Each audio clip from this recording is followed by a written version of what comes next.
বাংলাদেশ কোটা সংস্কারের লক্ষ্যে 1 জুলাই 2024 তারিখে বৈষম্য বিরোধী ছাত্র আন্দোলনের যাত্রা শুরু হয়। সংগঠনটি থেকে শিক্ষার্থীরা লাগাতার কর্মসূচি দেয়। দাবি না মেনে নিয়ে 14 জুলাই তৎকালীন প্রধানমন্ত্রী শেখ হাসিনা তার এক বক্তব্যে আন্দোলনরত শিক্ষার্থীদের রাজাকারের নাতিপুতি হিসেবে অবহিত করলে এই আন্দোলন তীব্র হয়।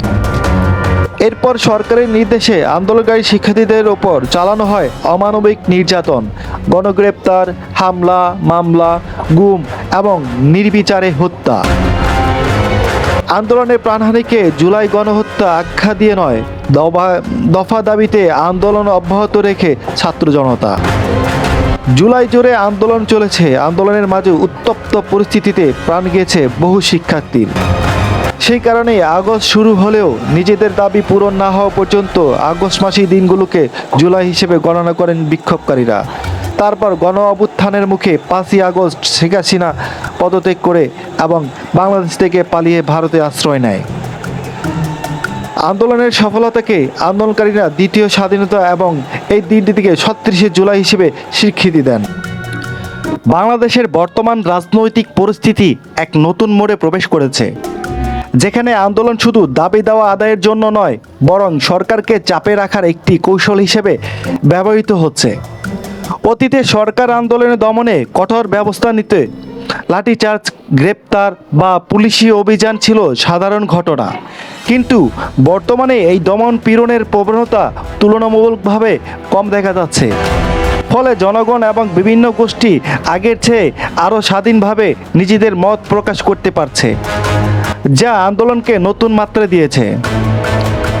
আন্দোলনের পেছনে কৌশলগত হিসেবে রাজনৈতিক বিশ্লেষক অধ্যাপক সাব্বির আহমেদের মতে এতদিন ধরে একটি নির্দিষ্ট পক্ষ রাজনৈতিক সুবিধা ভোগ করে আসছিল, ফলে অন্য পক্ষের সুযোগ সীমিত ছিল, কিন্তু বর্তমান রাজনৈতিক শূন্যতাকে তারা একটি অপরচুনিটি বা সুযোগ হিসেবে দেখছে এবং সেটিকে কাজে লাগাতে চাচ্ছে।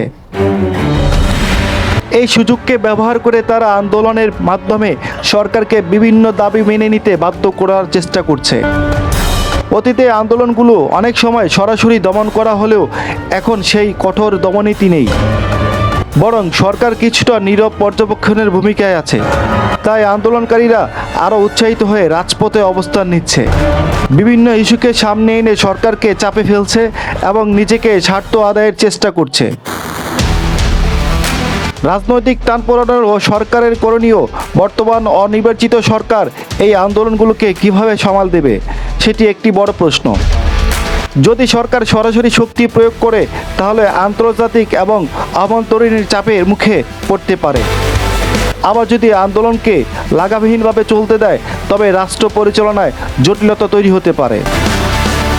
এমন পরিস্থিতিতে অধ্যাপক সাব্বির আহমেদ সরকারের জন্য একটি পরামর্শ দিয়েছেন: চলমান আন্দোলন বিশ্লেষণের জন্য উপদেষ্টাদের নিয়ে একটি বিশেষ সেল গঠন করা। এই সেলের কাজ হবে আন্দোলনের কারণ ও উদ্দেশ্য বিশ্লেষণ করা, আন্দোলনকারীদের সাথে সংলাপের উপায় খুঁজে বের করা, কোন নির্দিষ্ট গোষ্ঠী আন্দোলনের সুযোগ নিয়ে অরাজকতা তৈরি করছে কিনা তা পর্যবেক্ষণ করা, আলোচনার মাধ্যমে সরকার ও জনগণের মধ্যে সমঝোতার পথ তৈরি করা। আন্দোলনের ভবিষ্যৎ ও সম্ভাবনা প্রভাব। বর্তমান আন্দোলনগুলো কেবলমাত্র সাধারণ প্রতিবাদ নয়, বরং এর পেছনে গভীর রাজনৈতিক কৌশল কাজ করছে। আন্দোলনকারীরা জানে বর্তমান সরকার একটি নাজুক অবস্থায় রয়েছে এবং তারা সেই দুর্বলতাকে কাজে লাগানোর চেষ্টা করছে। এই পরিস্থিতি যদি দীর্ঘায়িত হয়, তাহলে রাজনৈতিক অস্থিরতা বাড়তে পারে, যা দেশের অর্থনৈতিক, আইন শৃঙ্খলা এবং সাধারণ মানুষের জীবনযাত্রার উপর নেতিবাচক প্রভাব ফেলতে পারে। তাই সরকারকে অবশ্যই দ্রুত এই বুদ্ধিদীপ্ত পদক্ষেপ নিতে হবে, যাতে আন্দোলন নিয়ন্ত্রণের বাইরে চলে না যায়। বর্তমান রাজনৈতিক আন্দোলনগুলো কোনো সাধারণ ক্ষোভের বহিঃপ্রকাশ নয়, বরং এটি একটি কৌশলগত চাপ প্রয়োগের পদ্ধতি। সরকার ও আন্দোলনকারীদের মধ্যে সহিংসতা আলোচনার মাধ্যমে একটি মাধ্যম পন্থা বের করতে হবে, যাতে রাষ্ট্র পরিচালনার স্থিতিশীল থাকে আর জনগণও তাদের ন্যায্য অধিকার থেকে বঞ্চিত না হয়। এখন প্রশ্ন হলো, সরকার এই পরিস্থিতি কিভাবে সামাল দেবে? সংগ্রামের মাধ্যমে নাকি শক্তি প্রদর্শনের মাধ্যমে? এটি সময়ই বলে দিবে।